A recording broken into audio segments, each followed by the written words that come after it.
Man, we got Chasing Cash right here, brother. My guy, the one and only. Yo, produce songs for who? Come for who? We can't even get into. Hold on, man. Truth be told, like I was saying, I don't even know what to give this man the title of, like, producer, Grammy Award winning producer at that, designer, rare, rapper, influential, business owner, motivational speaker, mogul. Throw that in there. Come on, man. Put all that in there. Why not? It seems like every time I look up, this nigga is successful in a different field. And it's God bless. God bless, man. God bless. Hey, we didn't even get to the point of over 7 million records sold. Come on. Yo. And you talking about the artists. We gonna scratch the surface with the artists, but I mean, if we have to go with some of the Beyonce, Kendrick, Wayne, Drake, Cole, Fab, Diddy, Nipsey, Jada, Currency, Trav. Wait. I'm sorry. Can we throw like Dave East in there, Bobby Shmurda, go Troy Ave? You know, we in New York. Come on now. We are here in the Mecca. I'm saying, come on now. And you know what's crazy is, even speaking of that, you sitting here saying New York,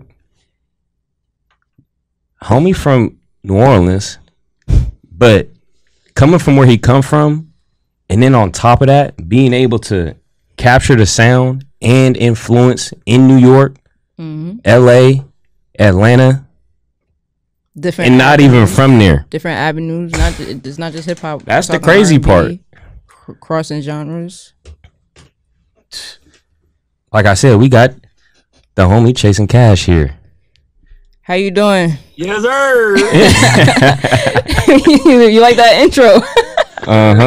Got to big the homie up. Yeah, you know what's the lyrics that come to my mind when I think of you, bro? It's like, I sold kilos of coke. I'm guessing I can sell CDs. I'm not a businessman. I'm a business man. Oh, that's a fact, man. Honestly, you know what I mean? It's crazy because I was just telling my shorty the other day, I've been sending people my new music that I've been recording and shit. It's coming out probably end of this year, starting top of the year. And people been telling me, they just like, man, your music sound, it's finally sound like you. And it's because I feel comfortable enough. And it's funny y'all mentioned before 30s, because I just made 33 in September. Yo, happy belated. Man, y'all gonna love it. Y'all gonna love it. When you turn 30, you gonna love it, honestly. Yeah. It's something exciting because it reminds me of being 20 all over again, just with more wisdom, more rules. You know what I mean? You know, you understand that you can rely on yourself more than you gotta rely on others. And I feel like I have more freedom in my 30s just with my decision making and my personal choice, because I know I don't gotta fuck with certain things no more. You know what I mean? You have a lot of expectation in your youth.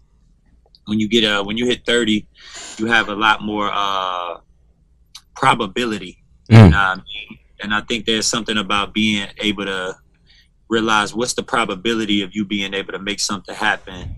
Are you truly allocating enough time towards it for you to make it happen?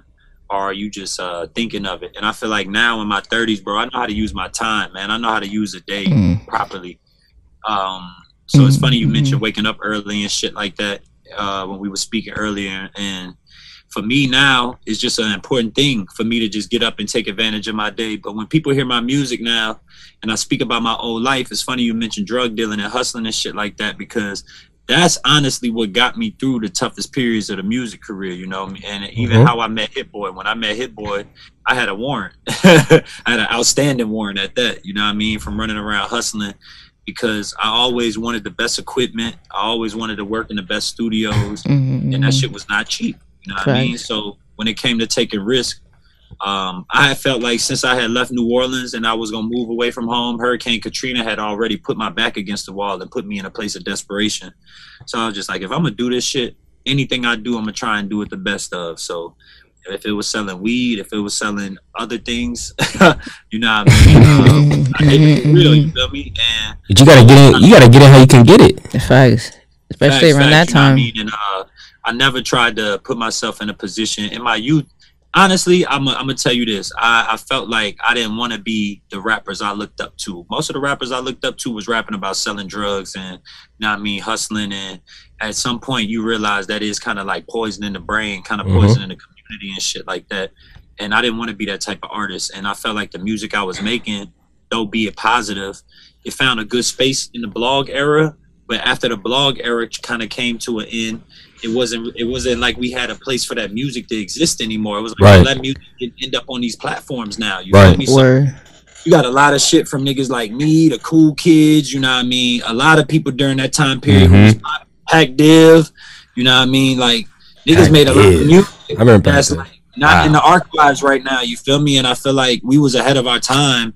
So now in my 30s, I'm just trying to take advantage of the fact that like we have these DSPs that help you archive your music in ways that was hard to do before. You had to keep up with hard drives, the technology with the hard drives changing. So fuck niggas, a lot of niggas don't know about having your masters and having your music. They changed from USB to Firewire, nigga. So now you got to put all your shit on Firewire, and then I mean they changing from that to airdrop and clouds now. So now you got to put your shit on the cloud. You feel me? So a lot of that take a toll on an artist, especially an independent artist. You know what I mean? And me being independent most of my career, except for being a producer, working with major artists, I always had to bear the brunt of my career and my existence, and that was draining for a long time. So that's what made me stop making music for a while and actually start designing, because I knew designing was going to take me off the road. You know what I mean? I knew with designing, I could be in one spot and I could learn and I could study and I could produce from one space and use this platform I built for music and put this product out to the world in a way where, like, being a rapper, when your music go out, it go everywhere, and then you got to tour and be everywhere, and that shit is exhausting and it costs a lot of money. You feel me? So I'm running around with J. Cole, Wale, Drake, all these big dogs on an independent budget. And it got to a point where I just had to make a decision. Like, look, bro, like, what's the best, healthiest thing for you to do? Rapping and producing, to me, it wasn't it, bro. You know what I mean? That's something I was doing every day still. But I honestly told myself, let me give a shot at designing. Because I was looking around, and it's funny, my first design opportunity was actually with Craig, my first major design opportunity. Fuck, he made the shoe. I just put my name on the shit. So, you know what I mean? But to be in a space to be able to do something like that, and to see the reception of it, to see my city receive it the way they received it, man, it was amazing, bro. It let me know I was beyond just rapping and producing and more of a lifestyle person. And then I just wanted to start reshaping my career and redefining myself as that, and being like, you know, a person that can introduce people to things. And as long as I could affect the bottom line and I can produce my goods and not go into red, I feel like I'm gonna be good forever. And that's been my rapport, bro. Like, I feel like people do business with me because they know I don't go in the red. So like, I think that's a lot. I think niggas look at the rap shit and they don't understand the bottom line. Like, they just see people get fame and they see a lot of people be put all over the place commercially, but they don't look at the bottom line and being like, well, what is this person taking away from this? Like, how much are they making off their career? Because a lot of people ain't making shit off their career, bro. And that's the beauty of being able to have people want to buy product from you, you know what I mean? And not just view it as merchandise, but view it as like a message, view it as a story. And I think it was important for Black people, especially Black artists, to stop just making shit and, like, you know what I mean? Like, a nigga grew up on Rockaware, and it's like, you can't really buy that shit no more. All of the Black companies that we really just coming back. They sold the shit, you feel me? So I don't want to sell my company, you know what I mean? I want my company to be like Champion. I want my company to be like Mitchell and Ness.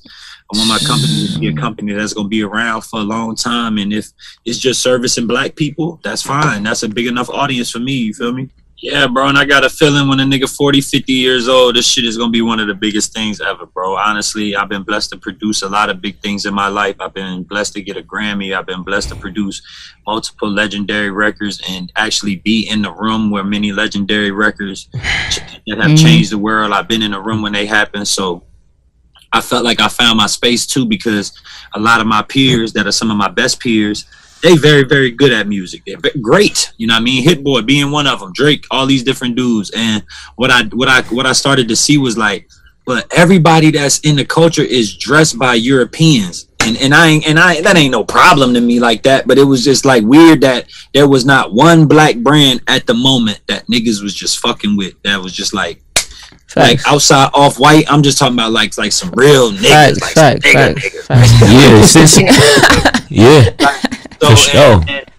And it's like, now that I'm seeing the response to my brand, that to me is just the biggest thing. Like, I like the fact that I can get Kendrick Lamar in a tee, and growing up buying all this Nike, buying all this Supreme. I mean, shit, me and my man had $10, $15, $20,000 Supreme collections, Ralph Lauren collections, man. All this shit, double RL collections, bigger than niggas ever seen before. And that just compiles over the years. That's like over the years. Fucking Stone Island, you CP Company, you fucking name it, dog. We got it. Or yeah. We have, I mean, so I just think it's important to have our own shit celebrated like that. You know what I mean? Like Karl Kani, one of the dudes who didn't sell, and it's like we still don't give him the credit he deserved. But I also feel like there's something to be said for what Pharrell did and why people still fuck with BBC, because I feel like he seeded his vision properly in a way where he took it to Japan and made it more extensive. And I think there's something about that with being black.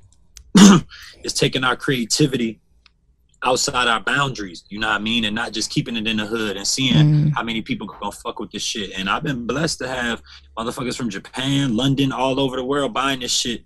And I just think it's because they relate to the message and they relate to the approach, you know what I mean? I think we gotta change our approach and not try to be like these bigger brands that's been around here for 20, 30, 40 years. Like, I don't be doing lookbooks, you feel me? I used to, and then I used to be like, maybe that ain't my shit, you feel me? Right. Maybe that ain't the shit for my brand. And I just started posting everybody who would send pictures to me wearing my shit. And then from there, the pictures started getting better and better. And then it felt like the customers started seeing, like, damn, if I shop with Ken by Respect and I wear that shit, they gonna post that shit on their Instagram, and I'm gonna get some shine. That's exactly, and then from there, it just kept building and building and building. And then I started seeing niggas that was regulars. Then you got niggas that post every day wearing something CBR. You got the niggas who, if I go live on IG, they gonna come through there and they gonna represent, you know what I mean? And they buy every drop, you feel me? So when I recognize these names, I'm throwing extra bandanas, I'm throwing extra hats in there, I'm throwing extra. Y'all hear that? But with that being said, Chase, I did want to ask you, like you just said, well, you've been in the room with Diddy, you've been in the room with Beyonce. I don't want to say who you've been in the room with, because I wasn't in the room. But I'm gonna say you working with instead. Yeah. Beyonce, Lil Wayne, Drake, these big names, but you still said, you know what? Let me go on this different avenue. Let me do this, because you know that some people get to that level, Grammy Award winning, and then they say, you know what? Nah, I'm too good to do this. Nah, I touched this already. Let me not do this. Or you know what? They work with all these people, excuse me, and then they forget themselves. They don't work for themselves anymore. They forget their own talents. They don't produce anything for themselves. So I wanted to ask you,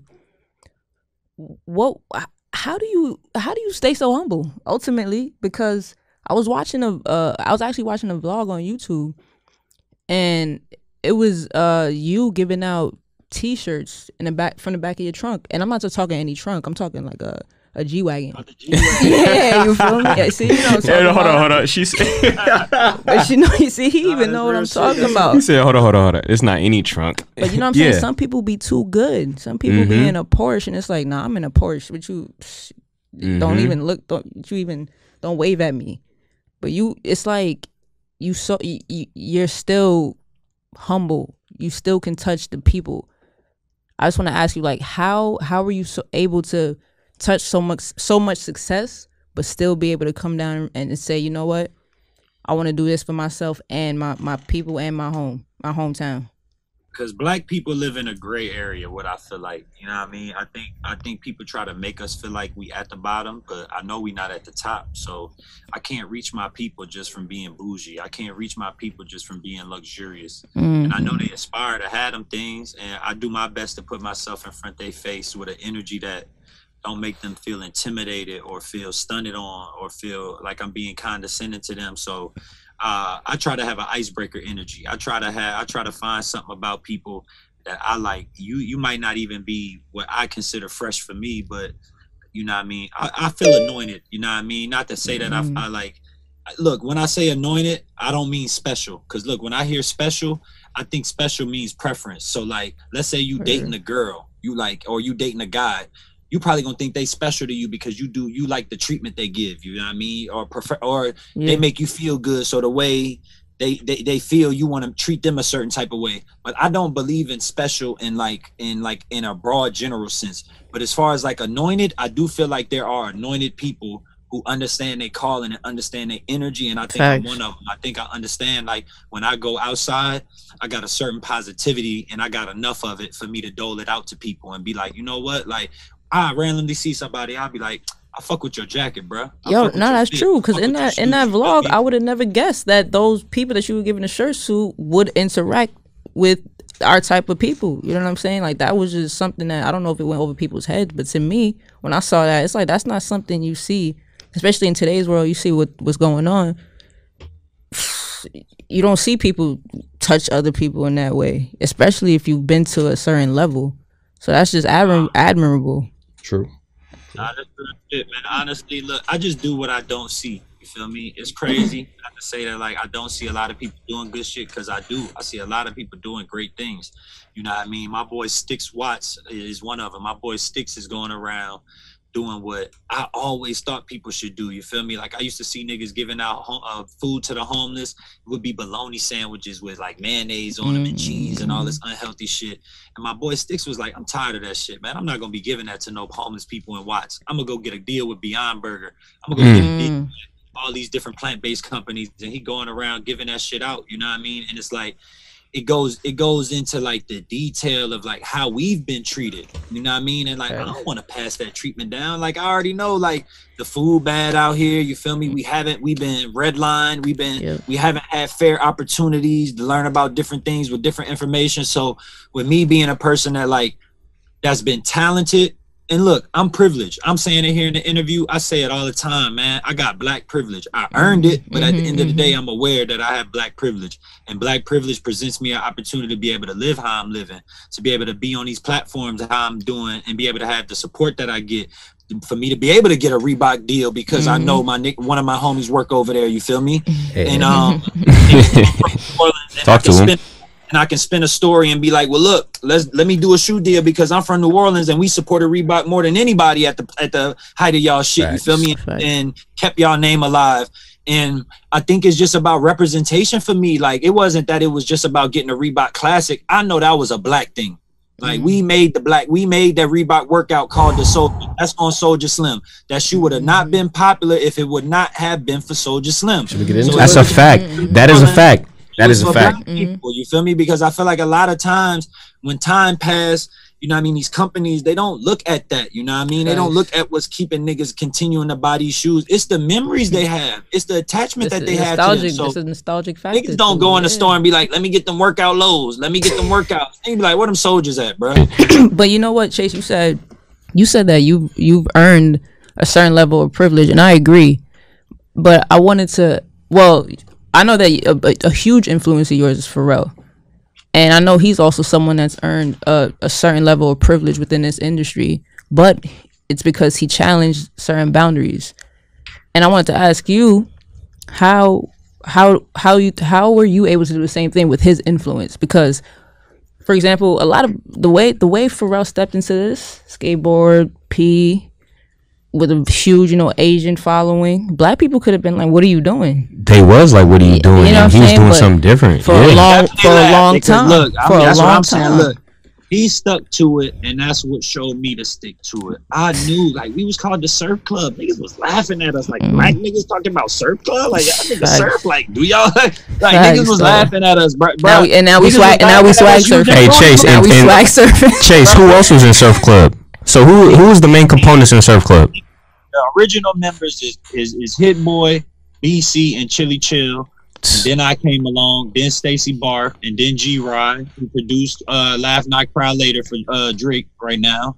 And then fucking Kent Money, and then Audio Push, and then a couple more people, you feel me? Like newer niggas that's like now getting they just doing shit like that. JB, a couple more cats.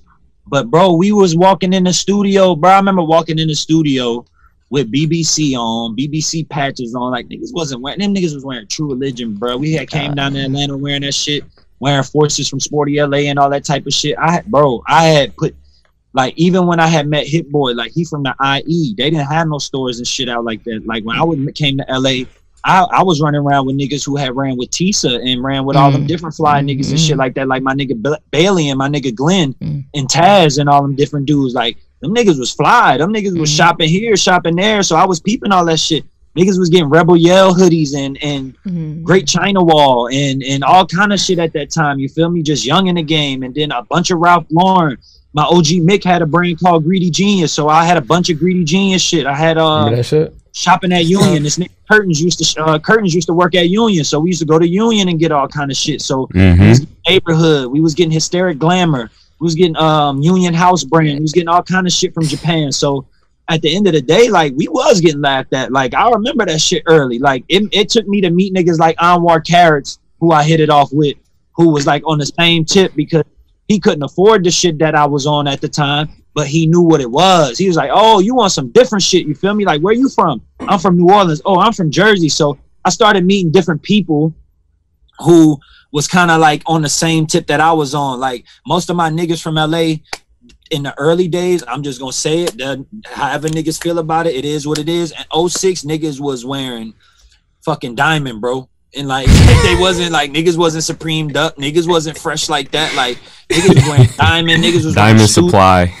Yeah, like niggas was on that time, you feel me? Yep. And then we had music money, bro. Like by the time like 06, 07, I was getting beats off and shit like that. So niggas was fucking with Gucci, niggas was fucking with that. So we did it early. And then at the same time, once I started traveling different places, I came to New York. I was hanging with niggas like Dizza, you feel me? Nimbo, them niggas heavy with the Ralph, you feel me? Every fucking day, big collections. Then you meet niggas, then you with Diddy. You with nigga like Diddy, bro. That nigga Diddy, he just got all kind of different styles that you pick up from. We're gonna have to stop right there in its own right. I say that's not regular. He don't like, stop either. It's cool, but Chase, that's not regular. Like, what is it like that? Even being in that environment, because especially I feel like that time. In that time, yeah, that's true. Yeah. So it's like Train to Paris, bro. He was on, bro. Like it was like that nigga different, bro. I'm talking about nigga 20. That nigga picking 20 fits. 20 fits for a day, my nigga. Real rap. Like, and then his stylist is a dude named Derek. It's a white boy, and Derek from the country. I think he from North Carolina, but Derek real fly. You feel me? Like he know how to put fits together. And Diddy is fly because he trusts other people's vision. You know what I mean? Like he know how he dress in his everyday life, but he know when it come to events and certain occasions. If it was up to him, he'd probably repeat a fit and he not know it. You know what I mean? So you can't do that shit when you in the limelight. You gotta have somebody that's able to make sure like you don't keep a stale look, you don't keep a repetitive look. And Diddy has always been somebody I look to, you feel me, as far as like being able to like experiment. Lenny Kravitz is somebody I always enjoy looking at for inspiration and shit. Like niggas know I had long ass hair for fucking 10 years, you feel me? I just cut my shit this year because I feel like I wanted a reinvention and I wanted to change the energy around me. And it keep you in touch with people. Like it keep people guessing. People feel like, you know what I mean? Niggas like to act like they know you. You know what I mean? And it's good to keep people off guard. I feel like it's the same thing when I did the design and I shifted from making music to production. You know what shocked niggas? Me coming to the studio and not giving no input. Because for so many years, if I was in the studio, I'd be like, yo, that shit hard. I just started being a fan again. I just would go to the studio with Hit Boy and them niggas like when Nipsey recorded Racks in the Middle, I was there and Deep Reverence. Like niggas was there. I was just chilling, like shooting the shit with niggas. You feel me? It felt good just to be in there and be like, let me soak up the energy and let me learn. Let me get a different vibe from shit. You feel me? And then Chase, next thing you know, niggas is like, yo, bro, let me get a hoodie from you. Let me get this from you. Let me get this from you. But it's crazy that's not regular. You know what's crazy though? That gets missed today. You got these people that get to a certain level and they don't know how to touch people. They forget. Yeah. You know, it's like they don't, but they still profit off of it for some reason. Can we talk about Can't Buy Respect? That's what let's we're talk going with about it. that. That's what we go right into it.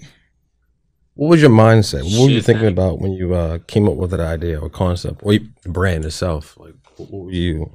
What was your process? You was breaking up in a little bit. I heard what was the process, but what'd you say before that? Behind the brand, like what were you thinking about? How'd you start it? What inspired you? Oh, bro. So look, what inspired me was Rock Nation and Mitchell and Ness and Bape and Champion. Okay. So my main logo came from Champion. I used to rock like a lot of Champion shit. And then when we first started doing screen printing, a lot of the homies Shout out Champion. Like Champion. Market, them niggas was all doing Champion blanks, and it always had that C on it, and I always liked how that little C looked. Shout out Nipsey. I said if I ever started my brand, I'm gonna make sure I put one of my own little monograms on everything like that. You feel me? And from there, I just started thinking. And originally, you know, we got a company called Crown Bearers. That was our music company, and I came up with the initial CBR. And I didn't like how Crown Bearers looked on merch. It did not look good. It did not look good on product. It sounded too serious. And I was just like, what? But I like the letters. I was like, what can I think of to go with the letters? And I'm good with names because obviously my name Chasing Cash. So I'm good with coming up with like my different names and shit. And I was looking at the letters. I was like, CBR, you know what I mean? Can't be, continue being real. I just kept thinking all that. That ain't bad. I'm like, man, my name got something to do with money. Let me think of something that got to do with money because that's just always worked with me. And I was like, money can't buy respect. I was like, oh shit, can't buy respect. So look, as soon as I thought of it, I went straight to GoDaddy and just typed it out. Bitch was available. I said, ooh. I bought and he hit it for $12 a year. So look, from there, we had it. I came up with the yellow hoodie because yellow is one of my favorite colors. So I just was like, I know yellow is it gets your attention. So I was like, let me figure out a way to put a yellow hoodie together with this shit on there. So we made the first ones. They end up doing well. I end up running into this nigga Wayne somewhere, and I was let him know. I was like, man, I got some shit for you. So I knew his assistant because I've been knowing his assistant for a long time. So I gave her 2 hoodies. She kept one and she gave Wayne one. Wayne ended up wearing one and Live. And I got partners in Miami, and they just start blowing my phone up at like 1, 2, 3 in the morning. It's like, man, this nigga Wayne in here standing on the couch smoking with your hoodie on. So I'm like, nigga, take a picture. Like, my man, like, all right, I'm gonna hit you back in a minute. I gotta walk all the way over there. So he hit me back with the text, and he sent me the pictures, and I see McMahon standing with him. So I know Mac. So I text McMahon. I said, man, Mac. I said, Wayne got my hoodie on. See if you can get a picture for me. So he like, all right. So he get a flick for me. He ended up texting it to me. I posted the next day. Bunch of people just like, yo, where can we get one? Da, da, da, da, da. So at that time, I didn't know shit about production, but I knew this kid in Virginia who helped me do the graphic and shit like that. His name Teron Porter. He helped produce them. So he ended up producing them. He sent them to me and shit like that. So that's how we got our relationship started. Got the yellow hoodies, man. They start going around. Next thing you know, they start catching a buzz. I start making different product. It's doing well. You know what I mean? It's just doing well just off the strength of me because people fuck with me. But I ain't really got no hits yet. So I end up connecting with this girl named Tatiana. She comes aboard. We start working together. I let her control the Can't Buy Respect Twitter account. One day I wake up in the morning. She changed the little moniker on the account that said "Not for Sale." And I looked at it. I was like, did I do that? I was like, I know I didn't do that. But it looked so good. The way it looked in capital letters with the period. And I'm a person, I like being punctual. So when they had the period on the end, I was just like, okay, that fits Can't Buy Respect with the period on the end. It's like, this is the message, but this is the mantra. And I looked at it and I was just like, okay, I got yellow. I'm trying to go from yellow to green instead of yellow to red. I look at yellow as a transitional. This is how I'm going to get to the money. So I was like, okay, Not for Sale. Let me play on people and let me use a money color like green, but let me put Not for Sale on the fucking shirt. I put the shit on the shirt, bro. As soon as I hit Teron, I was like, look, bro, put Not for Sale, but make it look like Harvard. Because I always used to see black people, something about black people, they love wearing like Ivy League shit. Like they like swagging it for some reason. So I remember niggas wearing like the Harvard shit. And I was just like, let me take that. Let me make my shit look like that. So I was like, look, put the not for sale on there, cream color on green, but make it look like have it make the Harvard arch on it. He sent it to, as soon as I said, this bitch gonna go. Yeah, I seen Kendrick in then K Dot. I ended up getting booked for a show, and Awesome. I kept 20 to give out to a couple people, and then I went to San Diego, and everywhere I stopped at, I just started giving them out to people. Stop at the gas station. I'm in the G-Wagon. Everybody see us hop out the car. We all got the shirt on. People like, hey, what are y'all doing? We like, hey, look, take these shirts. We get to the venue. I give out all the shirts in the venue. That started it up right there. Then I printed up another 100 shirts.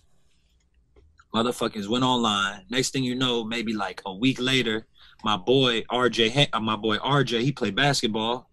He went to there's some big music festival in Atlanta every year. This nigga hits me with a video. This nigga Kendrick on a jumbotron, biggest fucking a shirt. I'm like, man, what? I'm like, hold up, I gotta wake up. I'm like, I wake my eyes. I'm like, hold up. How did you even get the shirt? He bought it. Oh, he bought that motherfucker, bro. That's so you didn't even send him. He did it out of respect. Good one. Nah, he one of them type of people. That's fire. So look, I'm thinking his stylist, because I do know his stylist, Diane. And I'm like, maybe Diane bought the shit and gave it to him because, you know, Diane fuck with me and shit like that. And then when I see Diane one night, I was like, yo, I appreciate you giving me that shirt to Kenny. She's like, I ain't give him that shit. He bought that shit. So Chase, was this even before? Was this before or after you produced We Ball? No, this is all after We Ball. I did that shit years ago. That happened through Dom Kennedy, homeboy, and he actually one of the people who helped me with my brand too. His name Jovan. He got a brand called Fresh Crew. Mm-hmm. He was doing Dom merch and shit like that, and me and Jovan was cool, just on some kicking and shit. He done been in New Orleans a couple times and shit, and he was like helping Dom A&R his album. And he was looking for beats, and I sent some beats through, and Jovan picked that one, and he sent it to the nigga.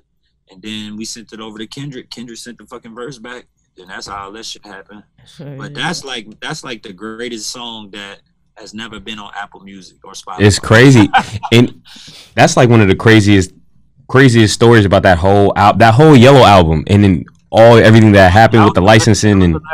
That was the last song, for sure. Mm. That was the last song to get on there. They was looking for a couple more joints. He didn't have nothing that was fast or bouncy. And then I just happened to make that beat recently, and I sent it over. But yeah, man, people love that shit. People love that shit more than Look What You Done, bro, and Drop the World. Like, that's like one joint. Like, niggas be like, you did We Ball? Oh my God. Like, I didn't know do that. So I be loving it, bro. I love it. Yeah.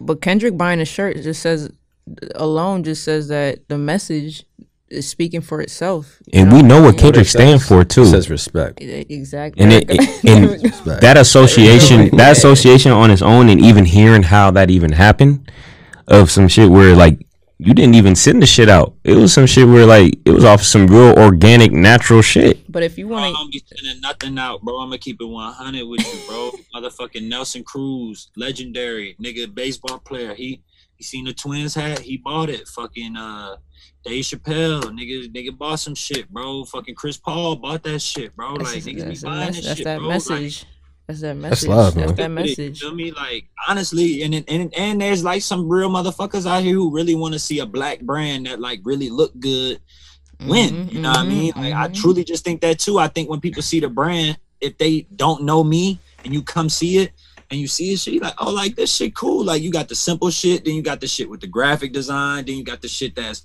paying homage to, like, the Lakers and paying respect to that. And I think a lot of the designs I make, too, it's crazy how society end up playing to that shit. Like, I ended up making a jersey a year ago. The Lakers was, like, they had LeBron, but, like, they wasn't the squad. You feel me? Like, I made that shit when niggas was fucking with the Warriors. But it's crazy how it came back around and people requested it. They was like, oh, like, the Lakers, they look like they gonna win the title. Can y'all bring the respect jerseys back? I was like, all right, cool. Let me bring them bitches back. I brought them back, bro. The night they won, niggas sold 100, 200 of them motherfuckers, bro. And it's like, it's crazy how shit works, because I feel like you can try to predict a faster reaction, than God wants you to have. He gonna give you the right one for you. You feel me? I feel like you just gotta design what you want and then just like let it sit there in its place and then let the universe find like the people for it. You feel me? Like I don't really try to like, we don't do seasons like that. Niggas don't see me tweeting like, ooh, fall drop. When like, nigga, I wake up, if I think of some shit, I upload that motherfucker, bro. And I get it. I get the mock-up done. I get the sample done. I hit up my production manufacturers. I get the fucking price quote, the estimate, see what we gonna do. We come up with what the price we gonna put it out at. But I really feel the temperature of like my audience. Like it's like the same way a good musician can feel out his audience and be like, okay, I need to drop a project right now because maybe I ain't dropped nothing in a while. Or Right. I need a video to this song because this the song that the streets been feeling, you feel me? That's what I do, you know what I mean? Like I don't be sitting up here trying to force designs down my people's throat. You feel me? It's just like they come at me and they sit up and they be like, when you gonna bring this back? Y'all bring the passion hats back? And it's like, all right, cool. There's a demand for that. All right, cool. Let me sneak in something new with what they want. It's just like when you go to a restaurant ain't got nothing on the menu damn near that you haven't had before. Maybe a couple things that you haven't, but more than likely you're gonna see some chicken on there.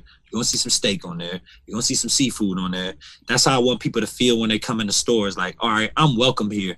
I'm not getting pushed away by being like, oh, that's not my style. I can't buy that. I can't fuck with that. They can get that from Louis and Gucci already. It's a lot of people who just be like, damn, like I gotta break the bank for that. I love that people can come to my website and I kid you not, bro. I don't want to put all my business out there, but the average order, $100, $200, $300, bro. And niggas don't mind spending their money because they getting something for it. They don't like, they know what they want to spend $300 on already for one thing. That's going to be shoes probably. That's going to be a belt probably. But in the lane that I'm in, I try to give people a set. I try to give people something that they're going to be able to piece with this next drop that I do. You're going to be able to buy this. And then in next week, you're going to be able to buy this one. Or a month from now, you're going to be able to buy this one. In 2 months, then you can still wear all this shit together because that's what Double RL, that's what Ralph Lauren was to me. You feel me? It was like I could buy some shit from different seasons of Ralph Lauren, but I could wear that shit all at the same time. Yeah. That's a fact. And then even hearing about all this curation and how your thinking is even with designing, like Craig, like even you as a shoe designer, like how do you relate to some of these things he's talking about? I mean, exactly what he's talking about. I mean, it's about sorry, I'm gonna get closer to the mic. It's about supply and demand. It's also about just the inspiration behind things and like the meaning behind it all and the reason why you're doing certain things. Like if you're making a Lakers jersey, right? Or his Lakers jersey, for example, it's gonna relate to the people because obviously they fuck with Lakers. Right. So even just the colors itself, association, the relationship is the reason why people are going to fuck with it. And the reason why it's even bigger now is because the context was happening now. And Lakers is fucking won. And even before they won, they were still killing it. Absolutely. Shout out to the Knicks. Yeah. And even good luck, my nigga. But you know, we have to do that. You about to catch a flight back. Right. You a Sonics fan? I got a Knicks one laying in the cut. I'm just waiting on that special moment. Yeah, that's like we got the Knicks too. But the Knicks are But like even looking at all this, man, like all the success that you've had, like just even the career trajectory, because it's kind of weird. Like you can sit here and you talk about your trajectory, even just going from New Orleans, going to LA, and then just you end up conquering a market where it's just like, it almost is like, this ain't even supposed to be your market. And it's just like, shit, you get to the point where it's just like, you want to take that and use that to the point where you can end up elevating yourself. But then you start thinking about the next move. And that's one of the things that I respect. You know, one of the things about you is a simple fact, like not only that you went from music to design, and then not only that, it's like then you even get your own shoe to work on. I was going to talk about that because, you know. And it's like not only that you worked on the shoe, you worked on the shoe right across with my man's right here. But you know, it's funny though, he said it himself, like things just, he just works. You know what I'm saying? Yeah. And then, because Chase, correct me if I'm wrong, but Reebok didn't do this with you because of music. They did it because you were a designer. Yeah, like real rap. They you know really did it because of like who I am, and which that was like. Yeah, that's the thing that to me is so special about the whole shit. You know what I mean? Even the shoe being designed by Craig, him being black, and me being a person that's always been somebody that's still with that, and then my man my man who set it up being Puerto Rican. You feel me? And Talking about somebody Frank. that Shout out to knows Frank the what's Butcher. going on, you feel me? And Frank know me for me being me, and that came from me being hospitable to Frank. Like Frank came to New York, and I would get with Frank. You feel me? I would kick it with Frank all day. You feel me? And it wasn't that I did not expect a shoe in mind. Did not have we just had a connection. I was going to ask you that. Like, how did it? Like, I looked up to the shoes that he was doing and shit like that, the New Balances, the forums that he did. Like, I thought that shit was fly. And then for me to actually meet somebody who designed sneakers, and then he was like, yo, bro, I fuck with you as a producer. I actually be producing too. We just started sending each other shit back and forth. So I would be like, look, I'm trying to design. He had the brand, he got his brand BAU. He would let me model for him and shit like that. He would send me product and different things of that nature. So he also started showing me and embracing me in a life as an artist that I had never got treated like before. All of my other homies was getting that shit. Like Drake was getting J's and all that type of shit. And we would get it like, you know what I mean? We would get it secondhand. Not that there's any problem with that, because I'm grateful, you feel me, for all them experiences. But there's a different type of connotation to it and feeling to it when somebody knows you for you and they just like, yo, bro, I respect you for this. I would love for you to be in my brand. I want you to have these Pumas. I want you to model and be in the shoot for me. And even to go to like back to the shoe and shit like that, like there was this thing they was doing. It came out of the 3 a.m. campaign, and they was doing one in New York. I think it was the Gucci Ghost dude. They did one in Atlanta with LVRN, and then I ended up being New Orleans. Me not shitting on them. I know the LVRN niggas, and they real good niggas. I don't know Gucci Ghost, but I feel like what me and Craig created with ours is way more significant and is going to stand the test of time than them other two projects, because the guy who I involved in I could have kept all that shit to myself. I went and got a legendary photographer. Yes, a legendary Polo. The nigga who basically documented all of New Orleans culture, bro. Everything. On photo and video. I went and got that nigga and told him. And this ain't that long ago either. This ain't that long ago, just so y'all know. Oh, this 2018. Hey, so Chase. Hey, Chase, one thing I want you to do is, because I want it to be highlighted from your perspective, because you're so much closer to the situation of like people don't really understand Polo and what he's done for the culture of New Orleans. Like, bro, that nigga is, if niggas know who Gordon Parks is, he that for New Orleans, bro. Let's put it that simple. And if you don't know who that is, go look him up. Go look both of them up. But if you know legendary photographers, he are Gordon Parks, man. Period, point blank. Like, he got 20 years. Bro, that nigga got catalogs where if you look through the photos, everybody got Reeboks on. Yeah. I went through those fucking photos too. That's crazy. Yeah. How was that? And how was that? Just a little bit. Give me a little taste on that.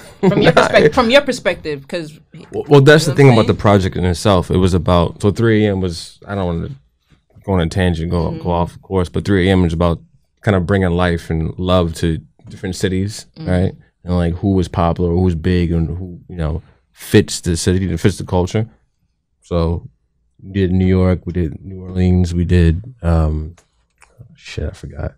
We did Atlanta. Yep. Love Renaissance. The NO, like with having so when it came to the NO, it was about Frank, what we were talking about earlier. You know, he helped to, you know, bring it all together, and it just, that's amazing how two different perspectives can come together. Two different eras can come together and make something that you said, Chase, will stand the test of time. Yeah, and it was about showing the culture of the city to love.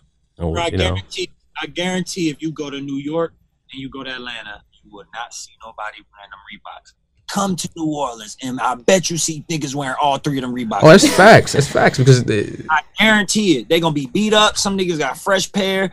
Niggas wear them bitches, bro. Niggas wear them. I be damn near about to cry. I'm telling y'all, niggas be this niggas don't even know who I am. Like, New Orleans is a city like that. Like, niggas will know me by face, and they may know me from like being around, but they don't know me for being Chase. You feel me? That's why I had to involve Polo, because I knew Polo was somebody that was on the ground that everybody knew, but he had not had the shine yet.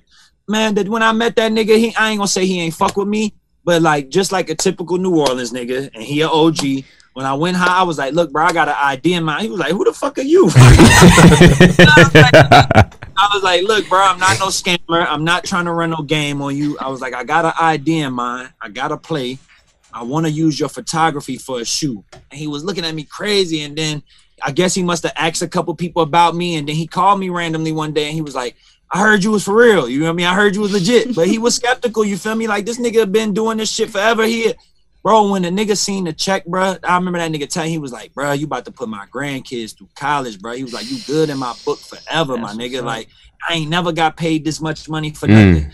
I was like, this is just the beginning, bro. Like, we can do all kind of shit. But like, he had never had nobody show him how to take his content and be able to license it and be able to. Ain't that our community though? That's our community. But look how you helped them out. Look how you stepped in. You know what I'm saying? That's what we gotta do. So that shit important, man. And it's like, I think a lot of people talk about like helping people, and you know, I feel like sometimes when we go back to the hood and we try to help people, we be doing it. We be looking like charitable cases, and we don't even be knowing it because we always trying to go back and like donate this. And I'm all about infrastructure. You feel me? Like, it was so interesting trying to help Polo get paid because he had never been in no portal before. Like he just thought he was gonna get paid regularly. Like, niggas just gonna hit him with a check. And then Reebok hit him with this long ass. He called me. He was like, what the fuck is this? Like, I'm like, look, bro, hold on. I got some people that's gonna get you straight, gonna take care of you. I got him taken care of. And he just like, man, thank you so much, man. Like, I ain't never done nothing like this. He not 20 years old, but he was like a child. It was like a kid walking him through this experience.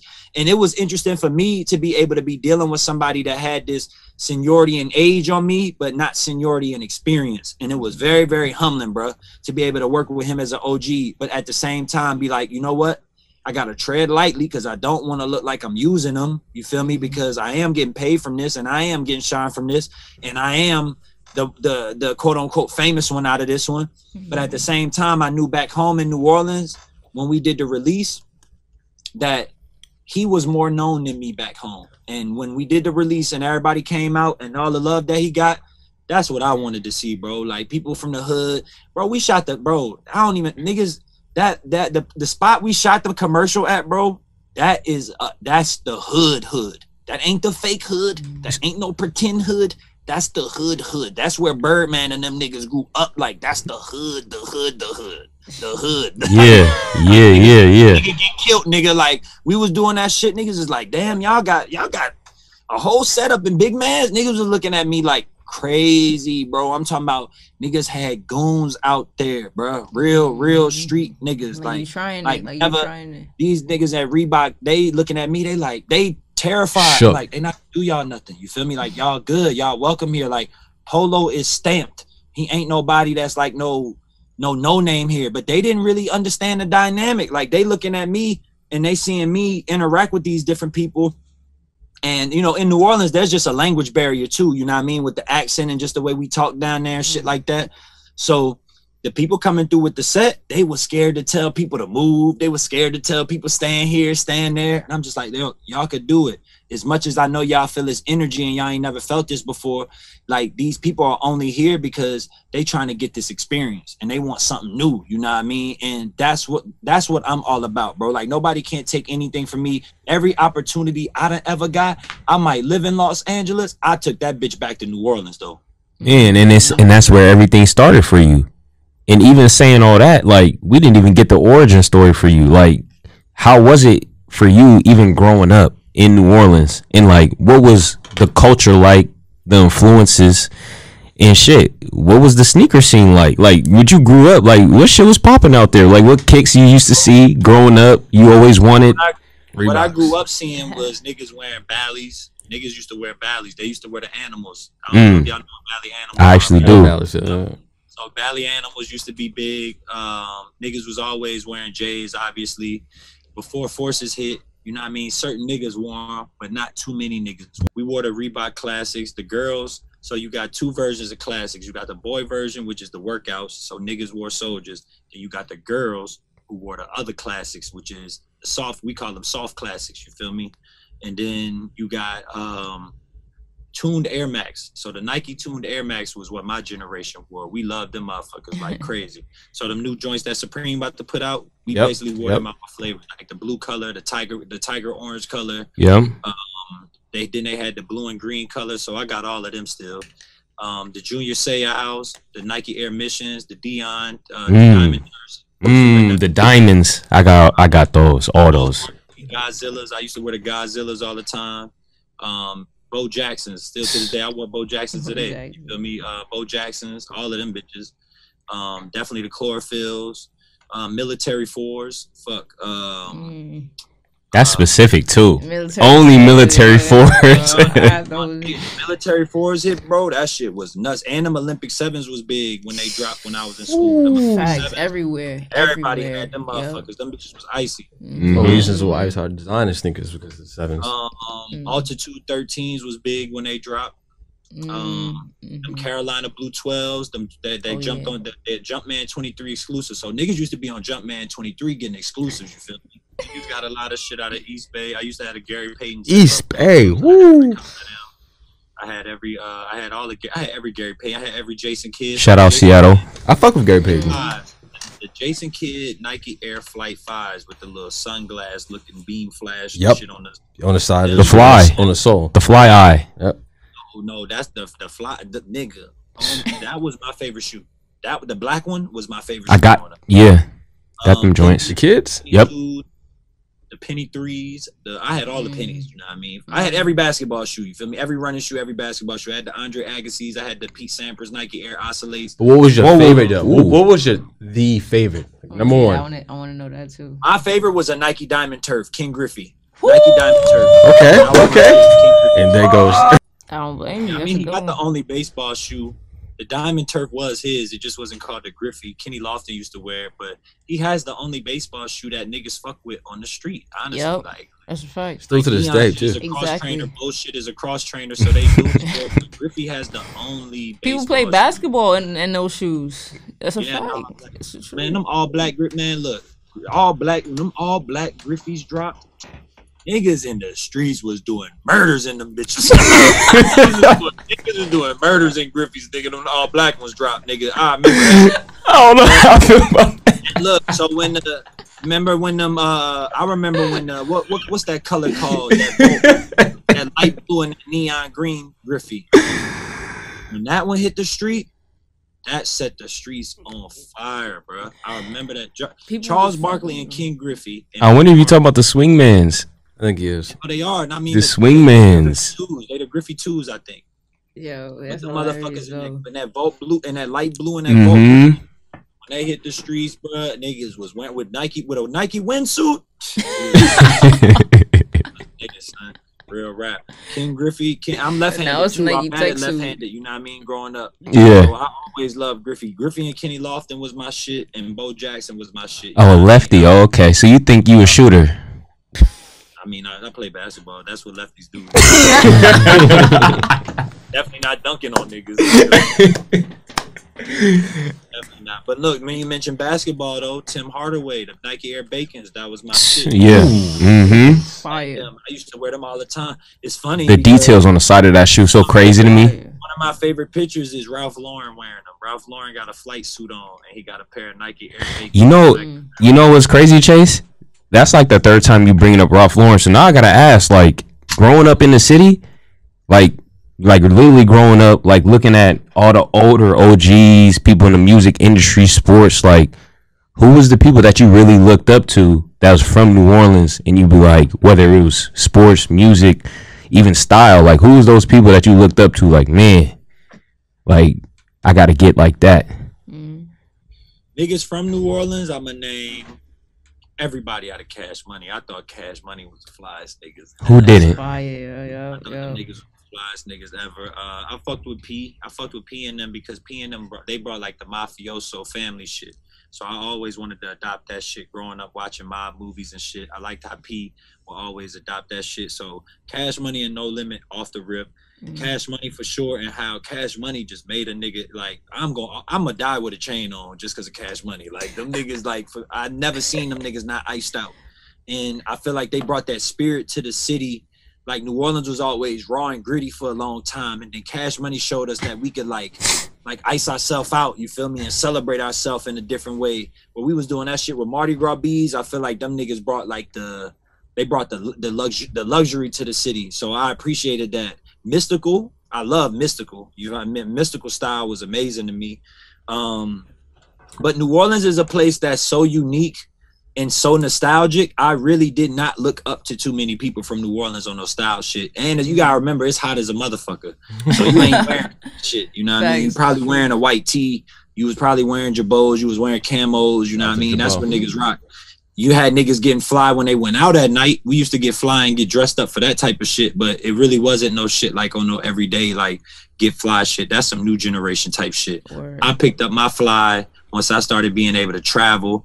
I came to LA. I went to New York. When I stayed in New York, that's when I started really seeing niggas get on their fly shit. You feel me? Like I met niggas like Curtains, and Curtains was a nigga. When I met him, I just thought that nigga swag was fire. You feel me? I thought that nigga style was dope, and it was effortless. You feel me? And I seen you niggas copy him. You feel me? I started seeing niggas bite his style. Like he was the first nigga I seen with like the vintage Gucci with like the denim trucker jackets, wearing with old dirty Jordan 1s and shit like that. And pulling that shit off. Like I used to think that you had to be crispy clean all the time, coming from the South. Yeah, because you used to arch their jeans and shit like that and be trying to be super crispy. I think that's universal. Yeah, you know. And then I started meeting different niggas who was like changing that up, and they had beat up sneakers, but they still was fresh. And I was just like, you could do that? Like, yeah. And you know what's funny? It's like, I always felt like there's only a couple sneakers you can pull off like that. That's for me personally. Like, I felt like you could do that. And we was talking about that last time, Craig. Like, you can do that with some Converse. You can do that with some Jordan 1s. Yep. For sure. A lot of Jordan, not a lot, but there's a couple of Jordans you could. Man, I got dirty 3s, dirty 1s. 4s you can beat up a little bit. 3s you can beat up a little bit. You can't have no dirty 11s. Yeah, 11s, them shit start leaning a little bit. They start leaning. I leather. Beat up 8s, and niggas be showing me love on the beat up Aquas. They don't be tripping. Like, yeah, but those 8s are easy to go. Like, a little too far with. You know, like 8s you might go, but because you know they got the bunny ears on them, you might. It's different because if it's like when you got them OGs on, it's a different respect because when you see them joints that got the yellow and they got the gum bottom now, but they used to be. I got beat up white and black 9s that I hoop in, and niggas be showing love. They be thinking them bitches extra OG. Yeah. He be like, nah, these the 2015 release. I just play ball in them. I just think, yeah, like you said, you know, Jack Purcell's, Converses. I just started broadening my style when I got to New York. You feel me? Like I started seeing different. And Atlanta was really the first stop. So Atlanta was where I got introduced to Double RL. I didn't know what that was. I remember going to the store the first time, and I remember looking in the back of the store, and I was like, "What the fuck is this? Like country western shit?" And I went in there and I started looking at it. And my dad is from Mississippi. All my family from Mississippi, so that's how they dress. You feel me? They dress in flannels. They dress in jeans, big belts. So when I seen, I was like, damn, man, I like this look like maybe I could start paying homage to like people in my family and start wearing different things. And I started experimenting and getting a leather jacket. You know what I mean? So I bought my first shot leather jacket before. I'm from New Orleans. Niggas don't know what a shot leather jacket is, bro. You feel me? Like, I got barboard jackets. Niggas in New Orleans don't got to wear no barboard jacket. It's hot as the motherfucker. You feel me? But me living in New York in these different conditions changed my style. So I started shopping at APC. I started shopping at fucking, you know, different places that I would normally not go. You feel me? I never been no G-Star nigga. Niggas be rocking G-Star. That ain't really my cup of tea. But yeah. Neighborhood. I started rocking Visvum. Prohibit. So a couple of my big homies, they had Prohibit at the time. So I was shopping at Prohibit and buying things out of Prohibit when they was open. Reed Space. That's that exposure. I started getting into Supreme, where I started seeing that Supreme had a bunch of shit that was like inspired by like the 5%, you know what I mean, movement. And so I started buying all that different type of shit. And then my boy, one of my best friends, he used to work at Riff. So I started getting shit from Riff, and Riff had all the vintage Supreme and vintage fucking ape shit and all that type of shit. And then I started experimenting with Bottega Veneta, Adam Kimmel. Adam Kimmel, when his brand was going, was one of my favorite brands. I used to buy all kind of Adam Kimmel shit. Nam de Guerre, you know what I mean? Bro, I done bought all kind of shit, you feel me? Like, if it look good and I think it's fly, you feel me? I'ma fuck with it. But one of my favorites was Adam Kimmel. One of my favorites was Nam de Guerre. I fuck with Carhartt, Work in Progress. That's one of my favorite brands. Those are the brands I was rocking before I started like doing my shit that was inspiring me. Uniform Experiment, Engineered Garments might be one of my favorites. You feel me? You naming some good ones, by the way, too. Man, he's in the bag. Names like crazy. We be on the outside looking in, and I don't meet too many designers that get opportunities that go work at Reebok and Nike. And I'm not saying this is Craig because I don't know him, but I'm just gonna say this. I met a lot of designers. I'm meeting a lot of people too who used to work at Nike and used to work at these companies they leaving now, and they trying to do their own thing. I would love to have them come design some shit for Canby Respect. You feel me? Like, why you like come level my company up, nigga, with y'all shit and get all the credit that you deserve and get all the push and get all the shine that you get. Cause I could give it to niggas, you feel me? Because they not getting it from these. I don't gotta post a black square. I'm black, you feel me? Like I'm good. Don't Like, say that. I got a couple for you. Don't say that, Chase. I got a couple for you. I am A saying couple that. partners. Day, that's where we at right now, bro. Like, look at the Warren Lotus nigga, bro. He getting sued by Nike. You feel me? Like, you don't need to be testing these limits and trying to do all this shit to be cool just to make some money. Yeah. But with you Look at what they do. You like exactly, and then like you say, you don't gotta post a black square at the end of the day because you gonna let your work speak for itself. You gonna let it. It lives through it lives through you. You know what I'm saying? You posting a black square. What's that gonna? What does that really do? that's why I started shooting my own commercials. Ever since I started shooting my own, so I've shot 3 commercials so far. 1 unofficial, 2 official. They've had great responses. They continue to get great responses. I remember being young and black, watching BET and watching other channels. I remember watching ESPN, and the only black person in the commercials was Stuart Scott or the athlete. I remember watching MTV, and the only black people in the commercials was the token black person. Hey, we got put on MTV too. They put a lot of niggas from MTV. Hold up. Y'all got MTV too. Like, but Yeah. what you see wasn't like a major thing. No, they made niggas pay for MTV2 to see black people on there. You feel me? But there was no black commercials on there. BET Sunny Delight commercial was black. BET Hamburger Helper commercial was black. BET Coke commercial was black. BET bleach commercial was black. BET detergent commercial was And that's black. only BET. Like it's only on BET. Like That's how this shit got to get back to being, brother. I'm not saying we can't have a couple white people, Spanish people, because there are black people in interracial relationships with beautiful people from the other side. That's allies. That ain't on no goofy shit. You feel me? I done dated outside my nationality. I fuck with an Irish girl right now. You feel me? Like, so like at the end of the day, it's just about representation for everybody. So it's no different than like when I think of this now, it's like black ain't just black. You got Haitian people within the black thing. You got Nigerian, Ghanaian people with all these. So like when I think about BET now, I want CBR to be the new BET, where it's not like BET. I don't remember BET showing me jollof rice when I was young. I don't remember them showing me rice. Haitian shit when I was young. You feel me? But we need the new version of that. So I want CBR TV to be that. People think I'm Eritrean. People think I'm Ethiopian. So you know what? Let's have that. Let's represent that. You feel me? Like the Marathon clothing at the end of the day is a Eritrean black-owned brand. I'm not even gonna lie. I thought you did have a little piece of you in there. American, brother. Happy Indigenous Day. Just Hey. so I'm from my people from Mississippi, bro. They ooh.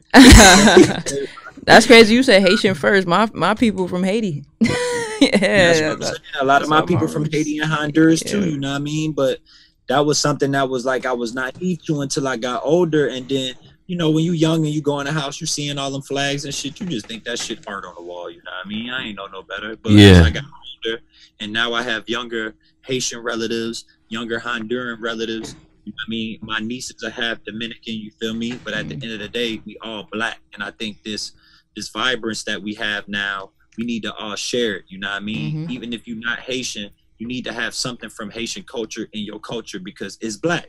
You need to have something from Nigerian culture in your culture because it's black. That's so true. You don't need to just be eating red beans because you're from New Orleans. You need to have red beans, jollof rice, rice and peas. That's it. fire. You need to have all these different things. Getting hungry. And if you don't, you know what I mean? I feel like you're missing out because, you know, I had a certain period too where like I got tired of listening to rap. It wasn't inspiring me to design nothing. It wasn't inspiring me like everybody using the same beats. So I was like, let me start listening to UK music. It was weird to me at first. I didn't know what niggas was saying. But once I learned the lingo and I started listening to the drill music, I'm like, okay, niggas got their own shit. Let me fuck with this. And then you got Nigerian niggas, Jamaican niggas, all these different nationalities of black people within UK music. And you hear it come through in their accent and shit like that. And it reminds me of what it was like when I grew up and I heard West Coast music for the first time. It's like, damn, them niggas talk funny, but these beats hard. That's a like fact. East Coast niggas, it's like East Coast niggas is like, damn, like, okay, like these niggas talk fast, but like I fuck with what they talking about. Like they painting a picture. Like niggas down south don't rap like that. And then the niggas down south was just like, gonna have that booming ass beats. They gonna talk they shit. They gonna have like a southern accent, rap slow like Pimp C. And then next thing you know, Andre 3000 and Outkast come and it just change everything. You know what I mean? And from that, you know what I mean? You always have like, I feel like I come from that. Like even before Pharrell, it was Outkast for like young black niggas that opened our eyes up. Same way up north, niggas would say like Tribe Called Quest was that for them. You know what I mean? Like down south, Outkast was like, oh nigga, you could wear a baseball jersey but be weird. Like okay, like, and you could still be around street niggas. That was your cousins, that was your family, that was your friends. But like, if this is what you was on, if you was a thoughtful person, like Outkast showed niggas that like you could do that shit. You know what I mean? And I think that's the beautiful thing. Like in New Orleans, you have a certain type of thing, and then I remember going to Atlanta when I was young, and niggas used to hear we was from New Orleans. They used to be like, man, we fuck with P, but we got Pastor Troy. He our P. He like our Master P. Then I listen to Pastor Troy and I'm just like, okay, I fuck with this energy. I used to like how like we had this locality where we would be introducing ourselves to different sides of our blackness. Feel like sometimes on the internet, we think we know each other. And all we do is argue and over differences instead of respecting the differences. Being that you was from different places at first, you used to have to respect the differences. Like, okay, like they from Cali. Like that's how them niggas is. Exactly. But now with people being able to be familiar with how LA is, they think they know LA even if they ain't been like there, even if they ain't lived there. That's a fact, I'm gonna go back to this. This is what make me solid. I've been in these places. I've lived in these places. I paid rent in these places. I ain't just flying in for no events. I ain't flying in for Complex Con and being like, oh, I've been to LA before. Like, no, nigga been in the hood, like for real. Like nigga stayed all over this motherfucker from Burbank to South Central to the Valley where I'm at now. And even when I was in Atlanta, like fuck, like my first spot I lived at in Atlanta was Don Cannon Couch. like so like nigga, I was in the heart of this shit. You feel me? Early. That's funny you say that too about like people thinking they know what something about a city just because they see it on the internet. Like one thing that like I cannot stand is the Timberland joke that they have for New York. It's like, yo, Chase, you let me know when you came here, was everybody wearing Timbs? Like, same. I mean, I get it. You know, it's funny. No, they don't wear Timbs. It's but you know, like, honestly, that's only the Bronx. From what I seen, look, that was only season. You hating? Yo, thank you, yo. I ain't really see no niggas with no shorts and Timbs on. Like, yo, they dragged that one. You know, we talking about the Bronx. But nah, you're right though. Some people will see something online and take it verbatim. Yeah, verbatim. But you know what I'm saying? We're running short on time right now. Chase, I got two quick questions for you. You got more than that though.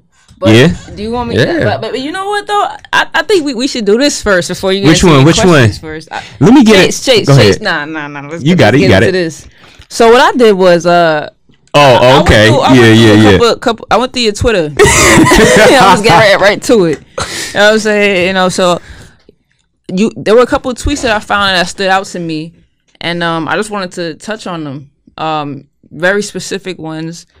I don't necessarily. I wanted to get different ones that didn't necessarily relate to each other, because a lot of these when I was going through them, I related to them personally. So, and I know that the public can as well. So, the first one that I wanted to bring up.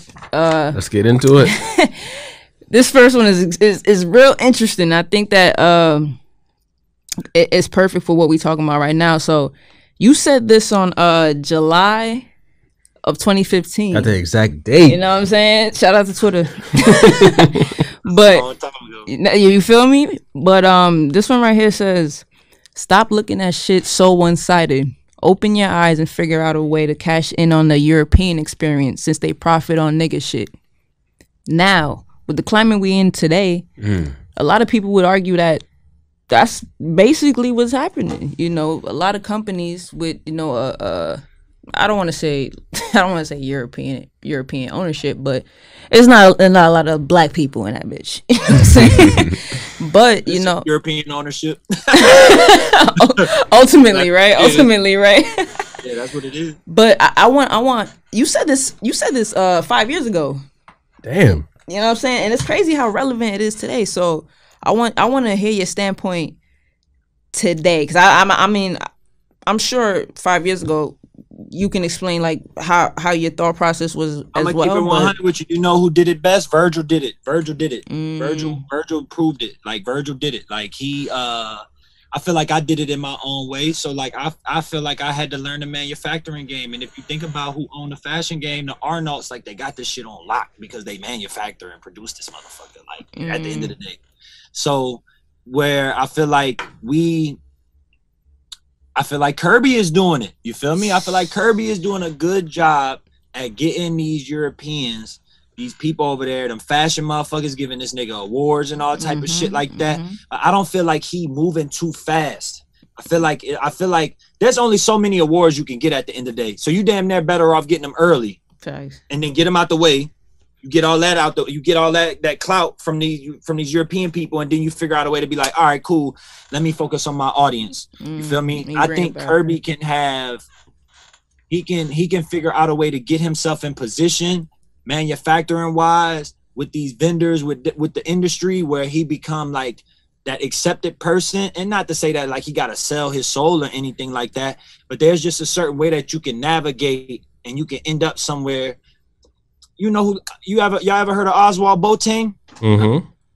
Oswald Boateng he doing it. You feel me? Like he one of the early black creative directors of like these high fashion houses and shit like that. A lot of people may not know him by face, but he got an amazing brand. He make great suits and shit like that, but he's navigated the space properly. That's allowed him to put himself in position to where he got time to capture the black audience. I feel like sometimes we act as if our people are going somewhere, and it's just like, that ain't me. Like, I know black people gonna support me at the end of the day. That, yeah. But the one thing I feel like we don't understand is like, we just can't rely on the backs of black people to help us get to the manufacturing and shit like that. Like, that's a different type of money. That's a different type of bracket. You feel me? Like, there's all that Alibaba shit. That shit ain't gonna last forever, bro. For niggas, like that's beginner steps for niggas brands. You feel me? What shit? We talking Alibaba and AliExpress and all that. Oh yeah. Like that's beginner shit, bro. Like when you starting to talk about like really trying to have a business, bro. Really trying to have some shit that you gonna like be able to eat out. Like look at Kanye, bro. Like that, like he doing it. Look at what Kanye did. I don't agree with everything, bro, but like for him to do what he did, he used them and leveraged them properly. He knew he was the biggest. He knew it was like, look, I need them to produce this for me. I can handle this. Okay, I'm going to go buy this land. I'm going to go do this. I'm going to put this money here. I'm going to put this money there. We cannot be afraid to do that. Jay-Z is very, very good at cashing out on the European experience and turning that into something for black dollars. Whether people like to come at him as the lowest hanging fruit with being a billionaire and he could be doing this and he could be doing that. At the end of the day, how many people get to that point anyway? We can't I don't feel like we can put them type of expectations on niggas because we ain't in their shoes. But at the end of the day, we live in a capitalist society. And I'm not choosing to save the world. I'm choosing to get bread. That's just me. You feel me? Like, because my family cannot eat if I'm out here. You got a lifeline. Yeah, my family, like you got people who choose to do that. That ain't what I chose to do. I chose to design and make an impact from a creative standpoint. And it's funny that you're mentioning not like basically not having to use other people's energy, not staying in the house, not relying on yourself in order to succeed. Because this next tweet, you said this in January of this year. You said, if you're always solo when you create, you're not learning. You need to be around people you can bounce energy off of so you can pick up skills.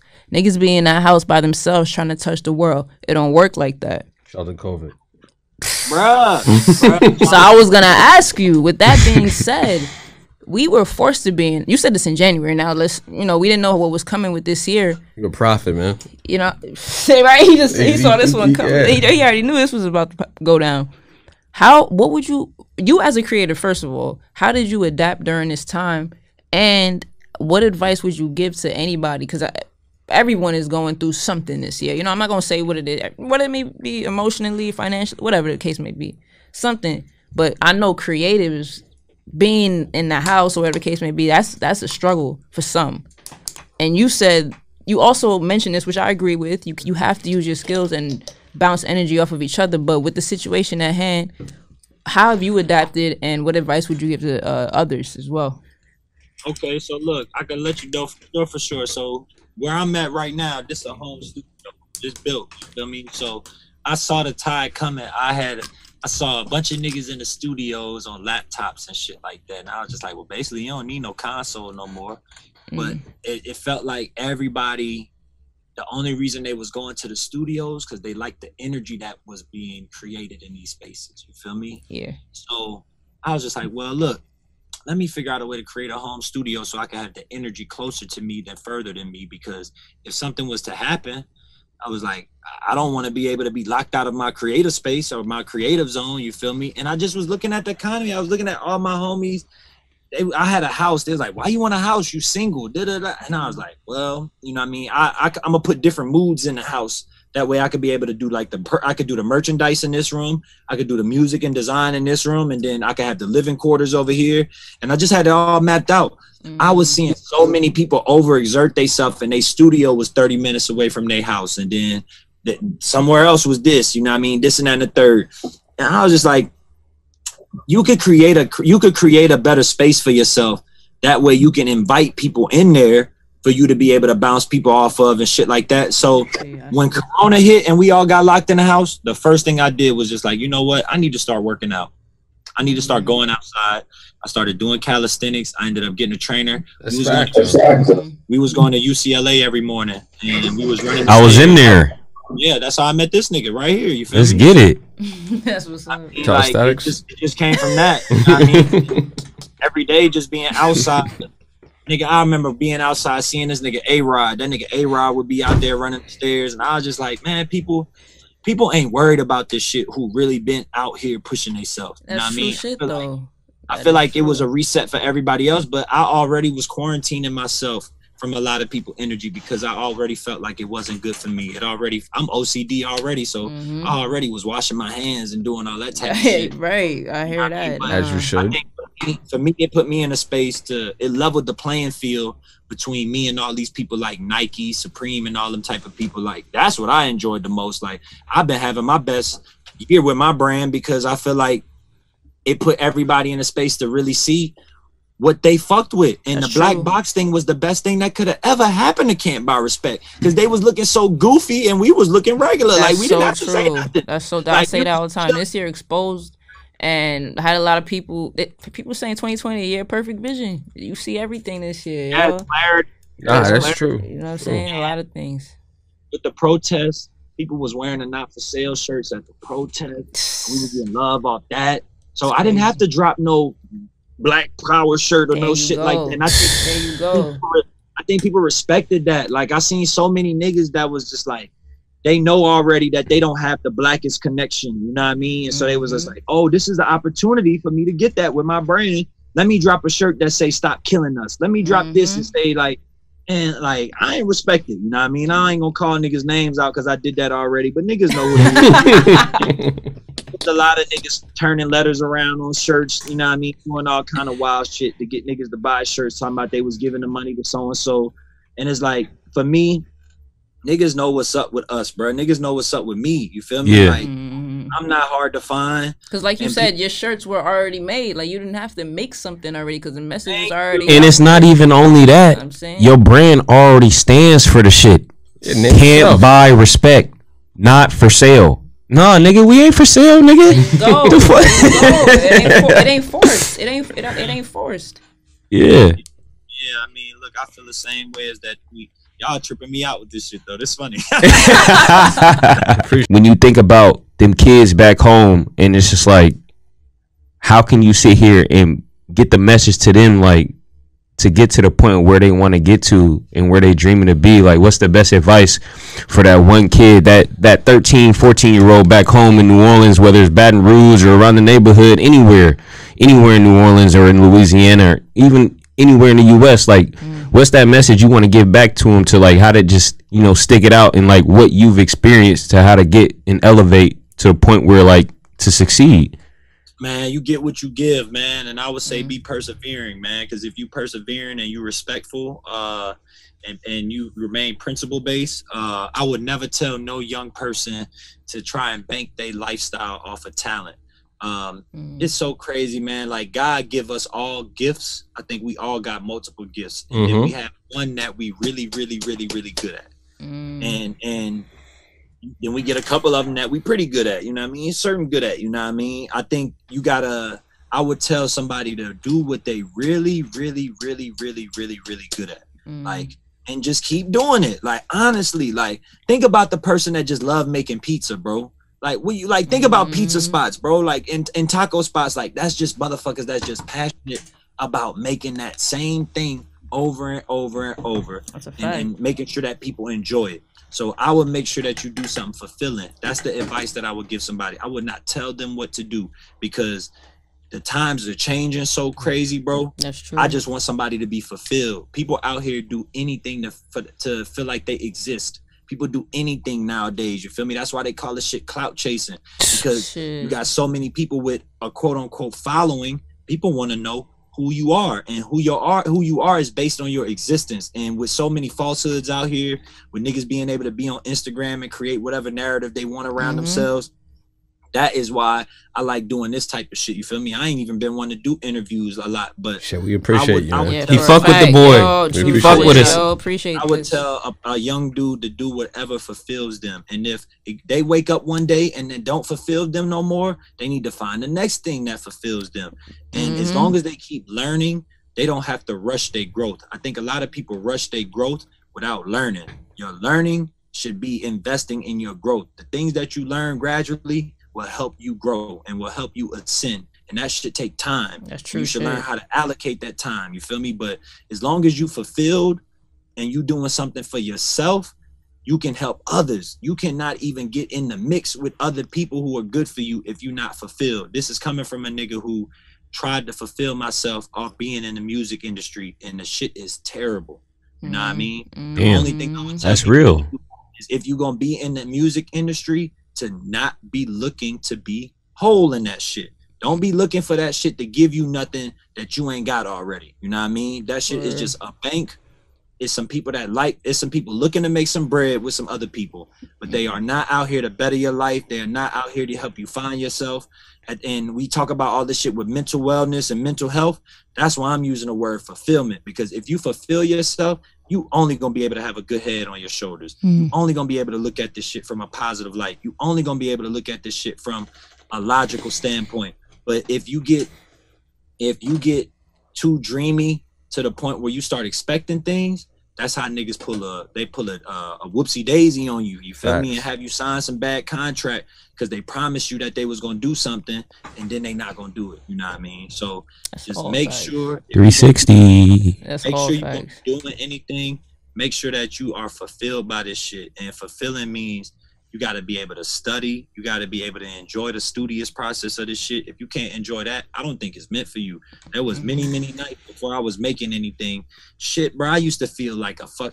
Imagine this. Imagine being a nigga that could sit down and make a beat with it damn near with his eyes closed, and then getting on Photoshop and Illustrator for the first time, feeling like you can't do nothing. That was a wake-up call. I was like, holy shit, nigga. That's me. On God, that's like, me. You back whacking. Yo, nigga. I got you. I'm here for you. I got you. I'll help you. I would got tell niggas, You got I would tell niggas, be brave. We're having a heart-to-heart over here, these two. Brave, man. Just be brave. Don't be afraid of like starting from a clean slate. That's I know true we though. like familiarity. I know we like to feel like we But know. but Trace, I'm sorry to cut you off, but you know what we got today is the gram. People doing it for the gram these days. You know what I'm saying? And people are rushing their process because they see their homeboy they went to high school with already got this and that. How come I'm not there? Da da da. How do you throw that in there with that? With what you saying now? I would say do your best to get somebody in real life that you could play close. You know what I mean? Mentor. Word. Yeah, get you a mentor and don't be worried about no money with it. Just be worried about like what a person Wisdom, does. information. That's the key. Yep. And I've been blessed to have like several people, you know what I mean? Like one of my big homies, my boy Mikael, who ran the brand Greedy Genius and designed for all kind of amazing companies, Rockaware, you fucking name it, Nike, all kind of people. Like he is somebody I could go sit and talk to, you know what I mean? Despite all my successes right now, and just be like, look, bruh, like, why don't you give me some insight on this and then a third, you feel me? So you got to put yourself next to people, you know what I mean? Yeah. So you're not in your head all the time building your ego up, because I think you can start building your ego up out of lack, you know what I mean? You know you want abundance, but you lacking it. But you gotta gas yourself up. You gotta hype yourself Want up. abundance, but you lacking it. Yeah, and you gas yourself up, you know what I mean? Where what working out showed me is it's better to build yourself up than gas yourself up. You know what I mean? It's better to build yourself up towards confidence and know that you started off weak and you became strong, than knowing that you don't know how strong or weak you are because you ain't been testing yourself, but you got to put this front on through your confidence to be like, I know what I'm doing. I know what I'm doing. Real. That's what confidence is, though. That's Yeah. real. That's real. Appreciate that. Difference between confident and being cocky. That's real. I know young niggas, you feel me? Like young niggas, like they lack experience, but they don't want to come off and be like, I don't know what I'm doing. A lot of people don't know that. People that have knowledge want to give it away. You know what I'm saying? It's very rare you meet somebody that knows some shit that don't want to teach it. If you want it, you know what I'm saying? It's not, they're not out here about to just like give it away just cause. If you approach them and they like really express interest, they're willing to help. So that makes a whole lot of sense. And that's how I knew right out the gate that, you know, Chase is like actually like one of the genuine people out here. Like when I sit here and I reached out and he was like, yeah, fam, like let's talk. That's real. And it was just like, shit, you know, not every day like niggas even sit here and give that offering. But to this next question, I gotta switch it up on you real quick. You gotta start one, bench one, cut one. Here we go. And you can't be biased neither. Now, we talking about clicks. You gotta pick out of these three: Rockefeller, Cash Money, Rough Riders. That's easy. Who's starting? Who's benched? And who's cut? That's me. Non-biased. Okay. No, I'm gonna keep it 100. If starting is Rockefeller off the rip. Okay. What's number two? Coming off the bench, Cash Money and Rough Riders. There we go. I love Rough Riders. Rockaware is number one. Rockaware did what I wanted Cash Money to do. Like if Cash Money had a pair of Air Force Ones, I pray to God I speak. I can design them. You got the lugs, though. The Birdman. heavy. Hey, is that something that we could say that might be coming in the future for like an upcoming collab? Birdman? Like some New Orleans shit for Can't Buy Respect? You know what? Come to the champion, dog. Yeah, you hear that? Let's Did you just hear that? He said, "Come champion." Let's talk collab. about it. We can easily do that. I'm with that. Yo, I'm serious though. Let's talk about it. Hit me, bro. I'm gonna hit you up after this. I'm with that for sure. But yeah, I would love. Rockaware just took it to where, like, you know, they have things about them where you still try to seek it out to this day. Like, I'm still trying to get them extra pair of Air Force Ones. You feel me? I got a pair. Yo, facts. I got one too. I need a pair.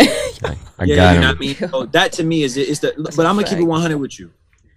Who you forgot that would have made it really, really difficult for me is if you would have named Rockefeller, Cash Money, Star Trek. Because Star Trek is really my favorite. Star Trek Riders, yeah.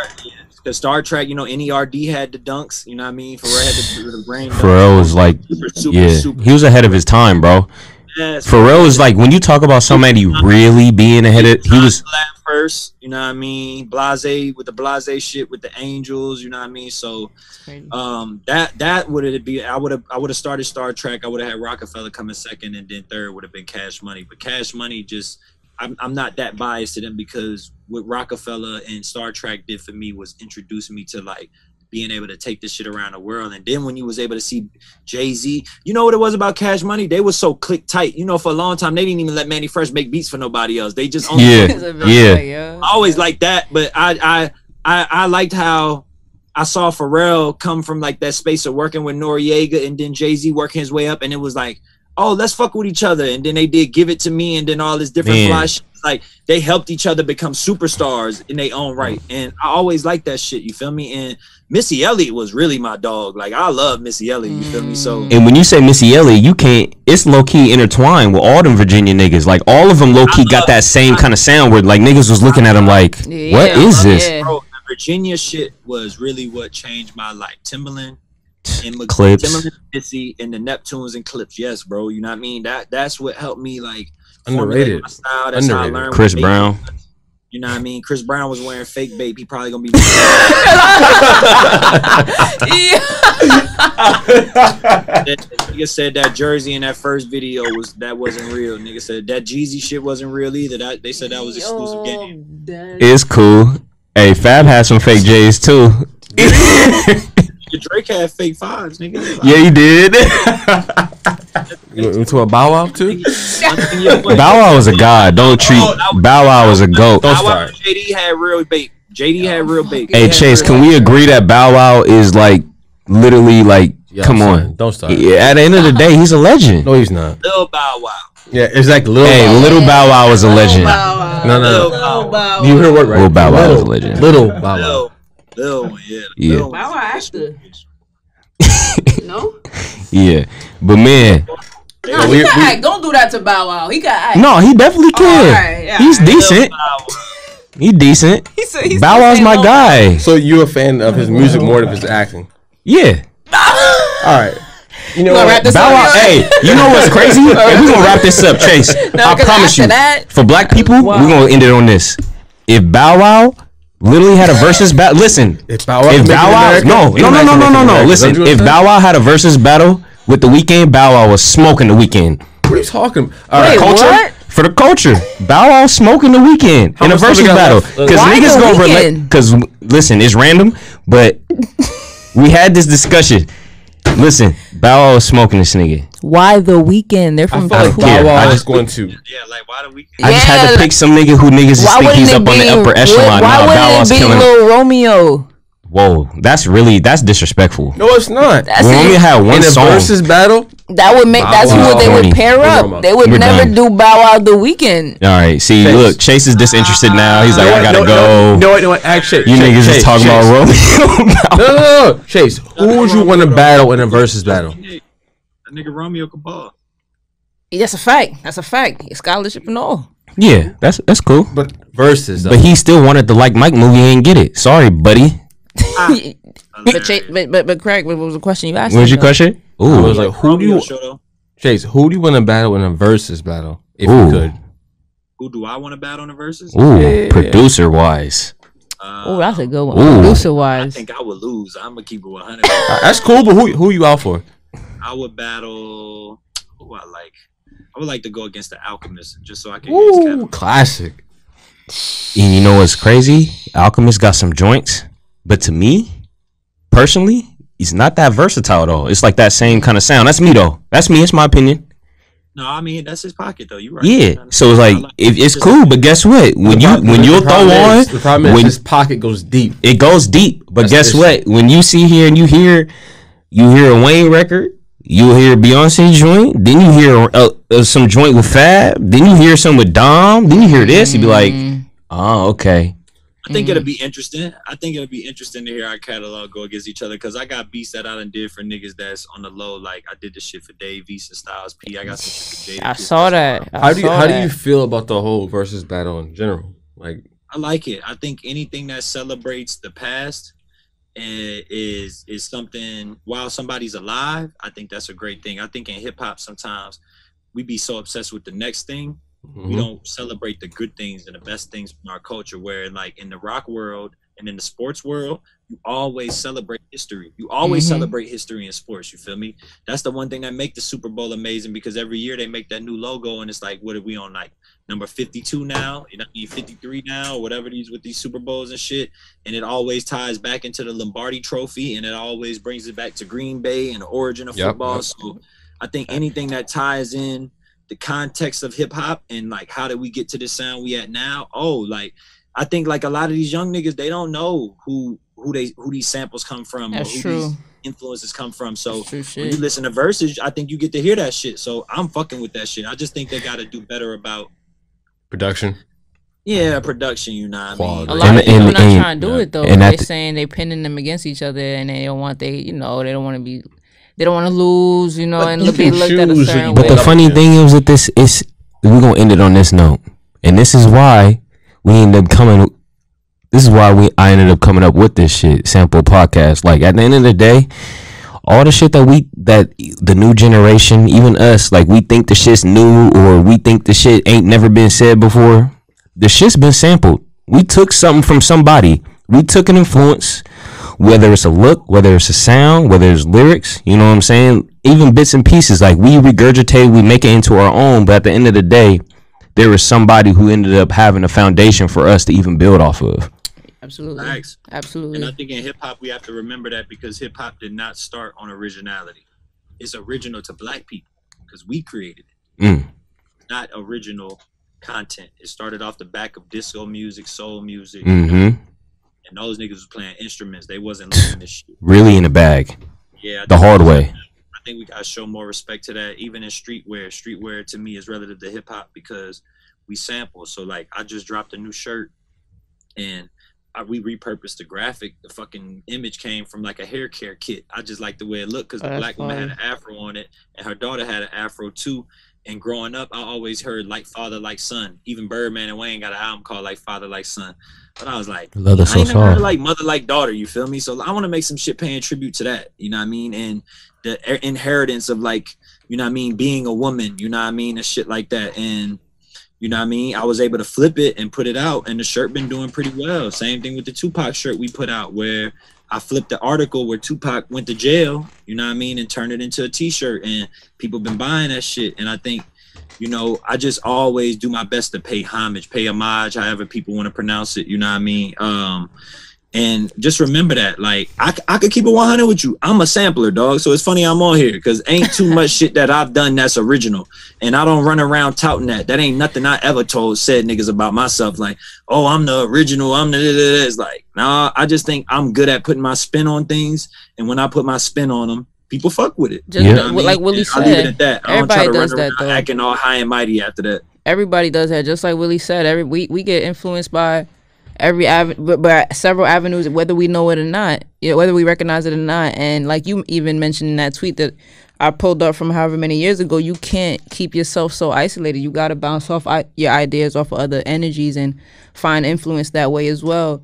So I mean, just to end this right here, we want to thank you for a fact, Chasing Cash, for just tuning in with us. You know what I'm saying? Holding it down. Give us your Instagram, give us your Twitter, whatever else, website, everything, yo.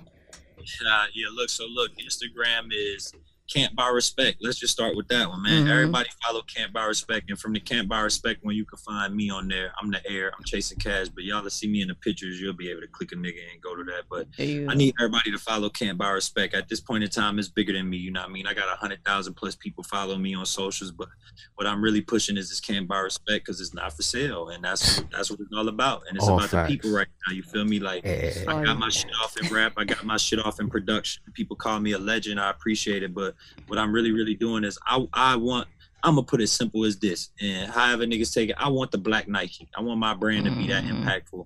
I want my brand to be around that long, and I feel like it will be. So as long as we can keep doing that, I think we can keep it going. So at Camp by Respect on everything, Instagram, on Twitter, campbyrespect.com.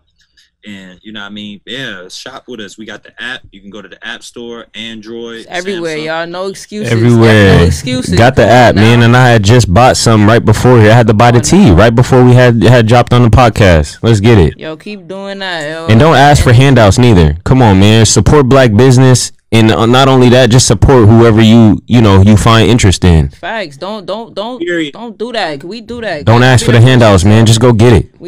It's a fact. You gotta go after it, yo. Real talk, and you gotta support. It starts with us. Real talk. It really does. You gotta set that tone. And Chasing Cash, you definitely been doing that for a bunch of years, more than we can even go on and on about right now. So we want to thank you one more time before we just wrap this up once again. So appreciate you, my G. And next time Can Buy Respect Champion collab coming Yeah. y'all. manifested, speaking in fruition. Now I'm right here, bro. Let's Yes, go. sir. After this shit, we'll talk. Yeah, next time I slide out there, we gonna have to get in the gym. I have to give you some buckets. Let's get it. Whatever. I'll come to Seattle. We got family out there too. Hey, come on, man. We've been talking. Come on, man. We on the text. But let's do it. But I appreciate y'all. I thank y'all for being interested and giving me, this time to fuck with y'all. And yeah, man, like I said, just holler at me. All three of y'all, just hit me up. It's whatever. Yes, sir, my G. Appreciate you, my dog. Talk. Keep doing. Get it, It's all bro. love.